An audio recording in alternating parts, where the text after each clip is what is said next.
বিসমিল্লাহির রহমানির রহিম। তো আজকে আমরা দেখব সমাজসেবা অধিদপ্তরের ইউনিয়ন সমাজকর্মী নিয়োগ 2016 বাংলা বিষয়। 1. বাংলাদেশ ছাড়া কোন অঞ্চলের মানুষের ভাষা বাংলা? উত্তর ক উড়িষ্যা। অর্থাৎ উড়িষ্যা ছাড়াও পশ্চিমবঙ্গ, ত্রিপুরা, বিহার ও আসামের কয়েকটি অঞ্চলের মানুষের ভাষা হচ্ছে বাংলা। 2. তারিখ শব্দটি কোন ভাষা থেকে বাংলায় এসেছে? উত্তর খ আরবি। তো এই আরবি তারিখ শব্দটি মূলত আরবি শব্দ। এটার আবিধানিক অর্থ হচ্ছে সময় বা ইতিহাস, তবে বাংলা ব্যাকরণ অনেক সময় এটিকে ফার্সি শব্দ হিসাবেও নির্দেশ করা হয়ে থাকে। 3. রিকশা কোন ভাষার শব্দ? উত্তর ঘ জাপানি। 4. প্রচলিত বিদেশি শব্দের ভাবানুবাদমূলক প্রতিশব্দকে কি বলে?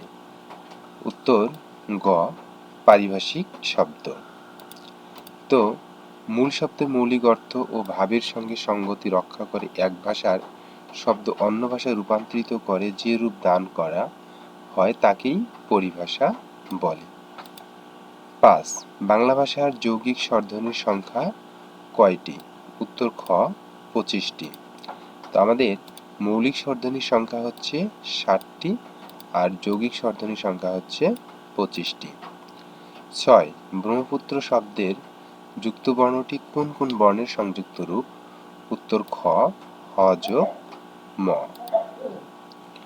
7. উপরিউক্ত সন্ধিবদ্ধ শব্দ কোনটি? উত্তর গ উপর্যুক্ত। উপর্যুক্ত শব্দের সন্ধি বিচ্ছেদ হচ্ছে উপরি যোগ উক্ত উপর যুক্ত। 8. নিচের কোনটি রূপক কর্মধারয় সমাসের উদাহরণ? উত্তর গ মনমাঝি। আমরা জানি যে বিশেষ্য ও বিশেষণ পদের মিলনে পরস্পর অর্থ প্রধানরূপে প্রতীয়মান হলে কর্মধারয় সমাস হয়, আর উপমান ও উপমেয়র মধ্যে অভিন্ন কল্পনা করে যে সমাস হয় তাকে রূপক কর্মধারয় সমাস বলে। যেমন মনমাঝি সমান সমান মনরূপ মাঝি। 9. আছো তুমি জগৎ মাঝারে, এখানে মাঝারে শব্দটি কোন অর্থে ব্যবহৃত হয়েছে? উত্তর খ ব্যক্তি অর্থে। 10. বিশ্বজনের হিতকর এক কথায় কি বলে? বিশ্ব। উত্তর গ বিশ্বজনীন। তো এক কথায় প্রকাশটা কি? এক কথায় প্রকাশ হলো একাধিক পদ বা উপবাক্যের সংক্ষেপণ। বিশ্বজনের হিতকর এটার এক কথা হলো বিশ্বজনীন, আর সকলের জন্য কল্যাণকর এক কথায় প্রকাশ হলো সর্বজনীন। 11. তামার বিষ বাগধারাটির অর্থ কি? উত্তর খ অর্থের কুপ্রভাব। ব্যাখ্যা কোনো শব্দ বা শব্দ সমষ্টি বাক্যে ব্যবহৃত হয়ে বাক্যকে বিশেষ অর্থপূর্ণ করে তোলে তাকে বাগধারা বলে। বাগধারাটা হচ্ছে একটা শব্দ বা শব্দ সমষ্টি যেটা বাক্যে ব্যবহৃত হয় ওই বাক্যের মধ্যে একটা বিশেষ অর্থপূর্ণ করে তোলে। 12. একটি অপূর্ণ বাক্যের শেষে অন্য বাক্যের অবতারণা করতে কি চিহ্ন বসে? উত্তর খ কোলন। 13. অন্ধবধূ কবিতায় কোন পাখির চেঁচিয়ে সারা হওয়ার কথা উল্লেখ আছে? উত্তর খ চোখগোল, অর্থাৎ চোখগোল পাখির চেঁচিয়ে সারা হওয়ার কথা উল্লেখ আছে। 14. বন্যেরা বনে সুন্দর শিশুরা মাতৃক্রোড়ে, এটা কি? উত্তর ক এটা হচ্ছে একটা প্রবাদ। 15. কাজী নজরুল ইসলামের প্রথম কাব্যগ্রন্থের নাম কি? উত্তর ক অগ্নিবীণা। কাজী নজরুল ইসলামের প্রথম কাব্যগ্রন্থের নাম অগ্নিবীণা। তো কাজী নজরুল ইসলামের প্রথম কাব্যগ্রন্থ হচ্ছে অগ্নিবীণা। এখানে 12টি কবিতা রয়েছে, আর এটা 1922 সালে প্রকাশিত হয়। 16. প্রবাসের দিনগুলি গ্রন্থের রচয়িতা কে? উত্তর গ জাহানারা ইমাম।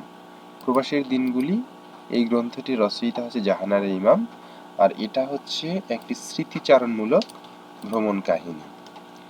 ভানু সিংহ কার ছদ্মনাম? উত্তর ক রবীন্দ্রনাথ ঠাকুর। 18 অন্নদামঙ্গল কাব্য কোন যুগের কাব্য? এটা অন্নদামঙ্গল কাব্য হচ্ছে উত্তর খ মধ্যযুগের কাব্য। অন্নদামঙ্গল কাব্য হচ্ছে মধ্যযুগের কাব্য। অনুমান করা হয় এটি 1752 থেকে 53 মধ্যেই রচিত হয়েছিল, আর এটা রচনা করেন মধ্যযুগের শেষ বড় কবি ভারতচন্দ্র রায় গুণাকর। 19 অমিত্রাক্ষর ছন্দের প্রবর্তক কি? উত্তর ক মাইকেল মধুসূদন দত্ত। তো বাংলা সাহিত্যে অনেক সাহিত্যিকের কিছু আবির্ভাব রয়েছে যারা প্রবর্তক বা জনক হিসাবে আজও খ্যাত। এর মধ্যে আমাদের অমিত্রাক্ষর ছন্দের প্রবর্তক হচ্ছেন মাইকেল মধুসূদন দত্ত, প্রথম সার্থক ছোট গল্পের জনক রবীন্দ্রনাথ ঠাকুর, প্রথম সার্থক উপন্যাসের জনক বঙ্কিমচন্দ্র চট্টোপাধ্যায়। 20 যদ্যপি এর সন্ধিবিচ্ছেদ কি? উত্তর খ যদি যোগ অপি। 2016 সালে ইউনিয়ন সমাজকর্মী নিয়োগে বাংলা প্রশ্ন ছিল 20টি। তো এর পরবর্তী ভিডিওতে আমরা দেখব ইংরেজি যে 20টা প্রশ্ন আসছিল সেই প্রশ্নগুলোর সমাধান। আপনারা আমার এই পেজটি ফলো করে দিবেন এবং লাইক, কমেন্ট ও শেয়ার করে পাশে থাকবেন।